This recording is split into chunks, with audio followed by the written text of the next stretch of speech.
ചരിത്രം കുറിച്ച് കണ്ണൂരിലെ മലയോര ടൂറിസം വികസനം ലക്ഷ്യമിട്ട് നടത്തിയ രാജ്യാന്തര മിനി മാരത്തൺ. വിദേശ രാജ്യങ്ങളിൽ നിന്നുൾപ്പെടെയുള്ള 1000-ലധികം പേരാണ് മാരത്തണിന്റെ ഭാഗമായത്. ഇരിക്കൂർ MLA അഡ്വക്കേറ്റ് സജീവ് ജോസഫിന്റെ നേതൃത്വത്തിലാണ് മിനി മാരത്തൺ സംഘടിപ്പിച്ചത്. വിപുലമായ മിനി മാരത്തൺ കണ്ണൂർ ജില്ലയുടെ മലയോര ചരിത്രത്തിൽ ആദ്യത്തേതാണ്.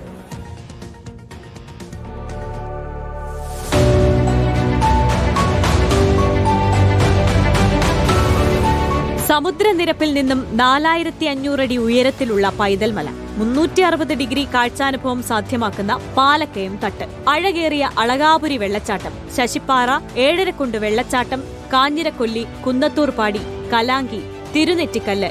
ഇരിക്കൂറിന്റെ മലയോര ടൂറിസം സാധ്യതകൾ എത്ര ഗംഭീരമാണെന്ന് നോക്കി. അനന്തമായ ഈ സാധ്യതകളെ ലോകശ്രദ്ധയിലേക്ക് എത്തിക്കുകയെന്ന ലക്ഷ്യത്തോടെയാണ് രാജ്യാന്തര മിനി മാരത്തൺ സംഘടിപ്പിച്ചത്. പുത്തൻ സാധ്യതകളെ ഇരിക്കൂറിന് പരിചയപ്പെടുത്തുന്ന MLA അഡ്വക്കേറ്റ് സജീവ് ജോസഫിന്റെ നേതൃത്വത്തിലാണ് മിനി മാരത്തൺ സംഘടിപ്പിച്ചത്. എത്യോപ്യ, നേപ്പാൾ തുടങ്ങിയ രാജ്യങ്ങളിൽ നിന്നും മധ്യപ്രദേശ്, രാജസ്ഥാൻ, ചണ്ഡീഗഡ്, കർണാടക, തമിഴ്നാട് തുടങ്ങിയ സംസ്ഥാനങ്ങളിൽ നിന്നും കേരളത്തിലെ എല്ലാ ജില്ലകളിൽ നിന്നുമായി 2000-ഓളം പേരാണ് മാരത്തണിൽ പങ്കെടുത്തത്. കായികപരമായിട്ടുള്ള കഴിവുകളെ പ്രോത്സാഹിപ്പിക്കുക, ടൂറിസം കേന്ദ്രങ്ങളെ ശ്രദ്ധയിലേക്ക് കൊണ്ടുവരിക, ഒപ്പം യുവാക്കളെ അവരെ മദ്യത്തിന്റെയും മയക്കുമരുന്നിന്റെയും ഉൾപ്പെടെയുള്ള സാമൂഹ്യ തിന്മകൾക്കെതിരെ ബോധവാന്മാരാക്കുക എന്ന ലക്ഷ്യത്തോടെയാണ് DTPCയുടെയും ഇരിക്കൂർ ടൂറിസം കൌൺസിലിന്റെയും മാരത്തൺ.